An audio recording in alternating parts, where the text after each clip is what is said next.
Tahu dong, kalau Rusia sedang memanas dengan Ukraina, lantas apa sih senjata terkuat milik Rusia?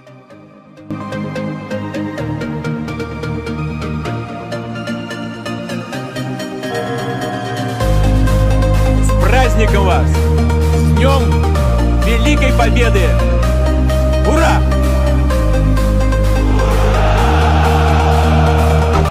Beberapa hari lalu, media ternama Amerika Serikat Huffington Post merilis artikel yang menyebut tentang kapal selam drone pembawa senjata kiamat milik Rusia yang tengah dalam proses pengembangan. Mengutip sebuah dokumen yang seharusnya belum dirilis dari US Nuclear Posture Review, Kementerian Pertahanan AS HuffPost menulis bahwa alutsista teranyar itu merupakan sebuah peringatan yang sengaja ditujukan kepada Amerika Serikat dan negara-negara barat lainnya. Dari dokumen tersebut, diketahui bahwa drone Rusia itu dikenal secara resmi dengan nama Ocean Multipurpose System Status 6. Kapal selam drone peluncur rudal nuklir tersebut, memiliki jarak tempuh hingga maksimal 10.000 km, dapat menyelam sejauh 1 km di bawah permukaan laut, dan bisa mencapai kecepatan maksimal hingga 103 km per jam. Alutsista itu juga mampu membawa hulu ledak nuklir sebesar 100 megaton, seperti dikutip dari BBC, alutsista itu dirancang untuk mampu menghancurkan instalasi ekonomi penting musuh di wilayah pesisir dan menyebabkan kerusakan fatal di teritori musuh, dengan menciptakan area kontaminasi radioaktif yang luas, sehingga tak lagi dapat digunakan untuk militer, ekonomi atau aktivitas lainnya untuk waktu yang lama. Namun, bukan hanya OMS Status 6 saja yang menjadi senjata mematikan andalan Rusia. Dari berbagai macam, berikut 6 contoh senjata Rusia lainnya yang diyakini mampu cetuskan kiamat di dunia.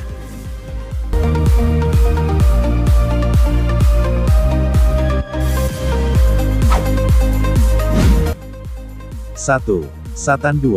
Rusia memiliki senjata nuklir yang bernama 128RS Sarmat atau Satan, julukan yang diberikan NATO, yang digadang-gadang dengan sekali tembakan saja mampu menghapus pantai timur Amerika jika PD-3 meletus. Rusia diyakini juga memiliki 55 senjata yang siaga. Namun, para ahli mengingatkan cukup hanya dengan 5 di antaranya saja, sudah bisa membuat pantai timur Amerika hancur lebur. Mengerikannya lagi, senjata-senjata itu bahkan disebut-sebut mampu membuat bom atom yang dijatuhkan di Hiroshima dan Nagasaki dalam PD-2. Mantan asisten sekretaris Kementerian Keuangan untuk Kebijakan Ekonomi, Paul Craig Roberts, memprediksikan secara gamblang tentang serangan apokaliptik Rusia terhadap AS. Salah satu rudal nuklir Satan dapat menghapus 3/4 wilayah negara New York, selama ribuan tahun, ujar Roberts. Rudal Satan disebut mampu membawa hulu ledak nuklir dengan muatan hingga 20.000 kiloton. Ini 1000 kali lebih kuat daripada bom yang dijatuhkan di Nagasaki.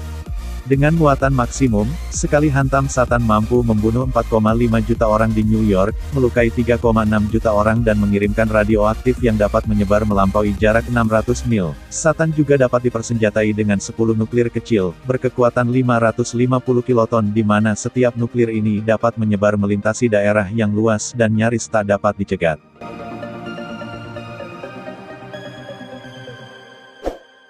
2. Jet tempur Sukhoi generasi kelima. Andrei Frolov, pemimpin redaksi majalah Export Voruzheny, memprediksi salah satu yang akan diadakan adalah jet tempur generasi kelima Sukhoi T-50. Pemerintah tidak punya uang untuk mendapatkan 50 pesawat ini, seperti yang diharapkan sebelum krisis, jadi pesanannya akan datang dalam jumlah yang lebih sedikit, kata Frolov. Selain T-50, negara juga akan mendapatkan Sukhoi Su-34 dan Su-30SM.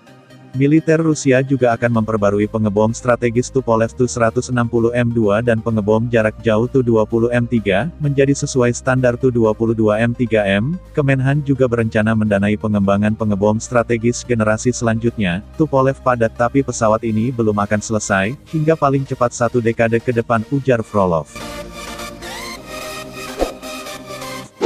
3. Tank T-14. Rusia terus mengembangkan kekuatan tempurnya.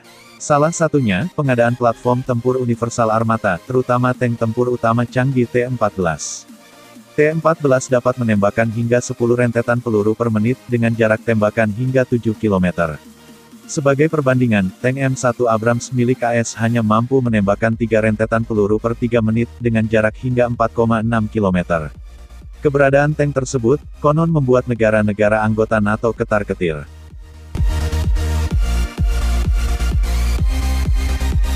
4. Tsar Bomba. Pada tanggal 30 Oktober tahun 1961, Uni Soviet melakukan uji coba peledakan bom paling kuat, dan punya tenaga penghancur nomor wahid. Bom itu resminya bernama RDS-220. Namun pihak Barat menjulukinya Tsar Bomba, Raja atau Kaisar dari segala bom. Kekuatannya 57 megaton, setara dengan 10 kali total bom yang meledak pada Perang Dunia II, atau 1.400 kali lebih dahsyat dari gabungan bom atom Hiroshima dan Nagasaki. Jika diledakkan di daratan, negara pun bisa hancur karenanya.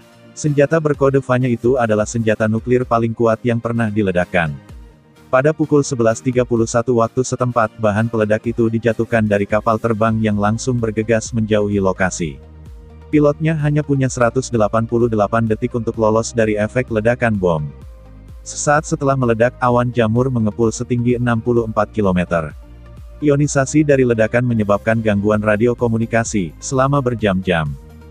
Semua bangunan di desa Severny, baik terbuat dari kayu ataupun bata yang terletak pada 55 km dari lokasi uji coba ikut hancur.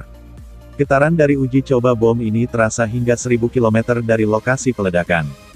Badan Seismologi Swedia mengonfirmasi getaran di wilayah mereka, berasal dari uji coba bom nuklir Tsar Bomba. Bom juga mengakibatkan getaran kaca, dan ada yang pecah, hingga radius 900 km, mencapai Norwegia dan Finlandia. Dampak luar biasa dari Tsar Bomba, hanya setengahnya dari efek maksimumnya, yang kekuatannya 100 megaton. Untung senjata itu tak sempat digunakan dalam perang. Jika sebaliknya yang terjadi, niscaya yang terjadi adalah bencana. Pemimpin Uni Soviet kala itu, Nikita Khrushchev mengatakan, langkah ini merupakan cara untuk menunjukkan kepada negara Barat bahwa Soviet patut menjadi negara adidaya. Atau dalam istilah mereka disebut Kuskina Mat, demikian, seperti dimuat situs Gizmodo. Осталось 3 секунды. 2, 1, 0.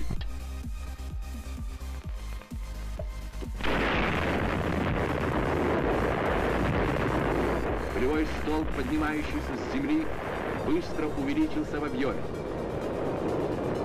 Через несколько секунд после взрыва 5. Tank laser. Tidak efektif, tidak diperlukan, mahal, juga sangat tertutup, begitu cerita-cerita yang beredar mengenai proyek tank laser 1K17 sejati.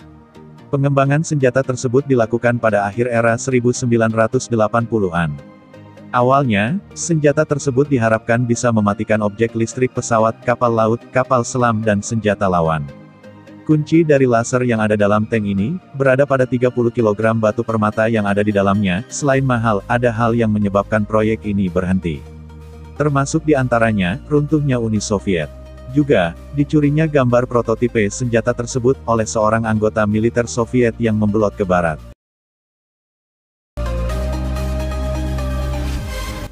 6. Kapal selam terbang. Ahli mesin Uni Soviet, Boris Usakov mengembangkan sebuah cetak biru untuk pesawat 3 mesin. Guna dari salah satu mesin itu adalah menutup lambung luar kapal. Sehingga menyebabkan pesawat tersebut tidak cuma bisa terbang namun juga menyelam.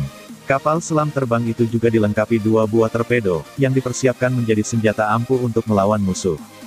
Proyek ini sempat terhenti pada 1939. Namun, pada 1943 atas perintah Dinas Rahasia Uni Soviet, proyek ini dilanjutkan. Prototipe pertamanya diluncurkan pada 1947. Proyek ambisius tersebut dihentikan bertepatan dengan berakhirnya Perang Dunia I. Saat itu, Soviet beralasan mereka ingin mengembangkan penelitian ke sektor lain.